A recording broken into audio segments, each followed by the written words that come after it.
నమస్తే ఫ్రెండ్స్, నేను మీ Shravani. Welcome back to Shravani's kitchen. ఈరోజు మన శ్రావణీస్ కిచెన్లో పొట్టకి హాయిగా మంచి రుచిగా తినాలనిపించే పెసరపప్పు బ్రేక్ఫాస్ట్ రెసిపీని చూపించబోతున్నానండి.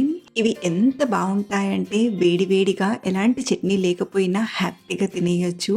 ఇక చట్నీతో తింటే ఎక్స్ట్రా టేస్ట్గా ఇంకా బాగుంటాయి. మీరు అప్పటికప్పుడు చేసుకొని చట్నీ లేకుండా అయినా తినేయచ్చు, లేదా విత్ చట్నీతో అయినా సర్వ్ చేసుకోవచ్చు.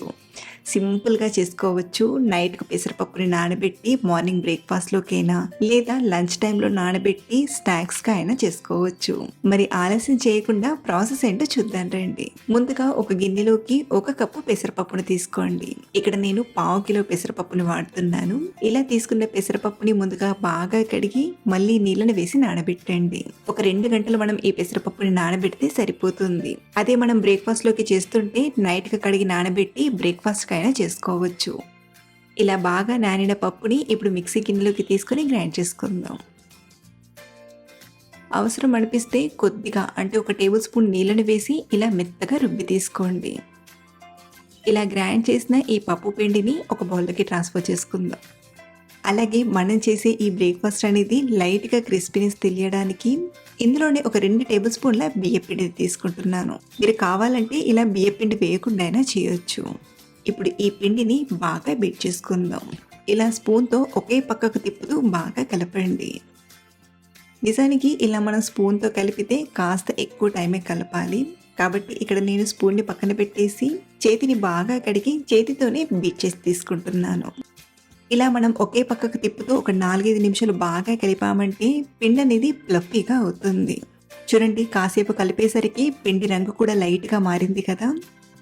అలాగే మనకు కన్సిస్టెన్సీ అనేది బాగా వచ్చిందో లేదో తెలియడానికి మనం కలిపిన ఈ పిండిని కొద్దిగా ఇలా తీసుకుని నీళ్ళల్లో వేసామంటే పిండి అనేది ఇలా పైకి తేలాలి. అప్పుడే మనం కలిపిన పిండి కన్సిస్టెన్సీ బాగా వచ్చినట్లు. ఇన్ కేస్ మీకు ఇలా పైకి తేలకపోతే మరొక 2-3 నిమిషాలు బాగా కలిపి తీసుకోండి. సో బేస్ పార్ట్ మనకు పిండి అయితే తయారైపోయిందండి. ఇప్పుడు దీనిలోకి 1/2 టీ స్పూన్ జీలకర్ర, అలాగే కచ్చపచ్చగా దంచిన 1/2 టీ స్పూన్ అల్లం ముద్దను, 2-3 సన్నగా తరిగిన పచ్చిమిరపకాయ ముక్కల్ని, అలాగే సన్నగా తరిగిన కొంచెం కరివేపాకును, అలాగే ఒక ఉల్లిపాయ కూడా ఇలా సన్నగా కట్ చేసి తీసుకోండి. అలాగే ఒక 2 టేబుల్ స్పూన్లంత కొత్తిమీరాకును కూడా ఇలా సన్నగా తరిగి తీసుకోండి. ఇందులోని రుచికి సరిపడా ఉప్పును తీసుకొని వీటన్నిటిని బాగా కలపండి.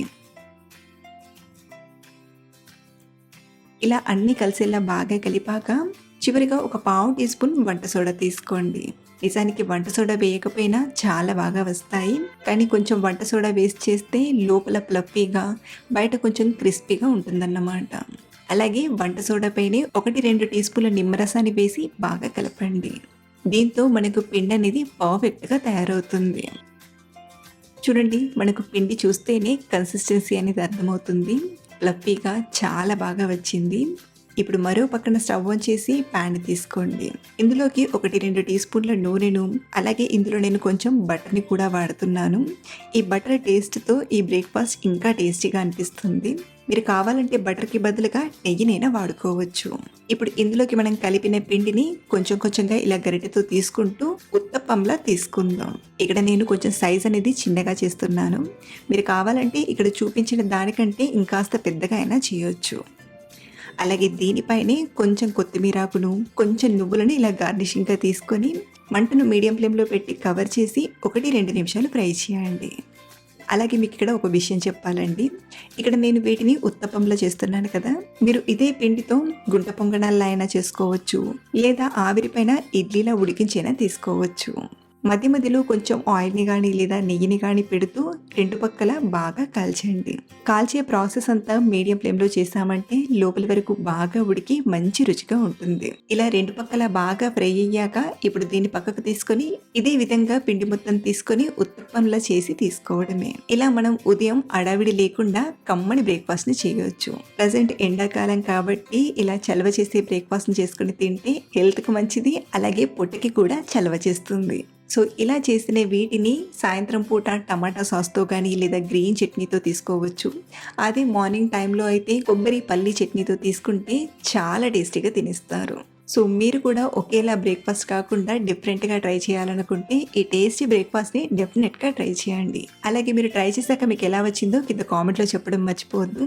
మరిన్ని సింపుల్ అండ్ టేస్టీ రెసిపీస్ కోసం మన ఛానల్ని ఫాలో అవ్వండి. Thank you for watching.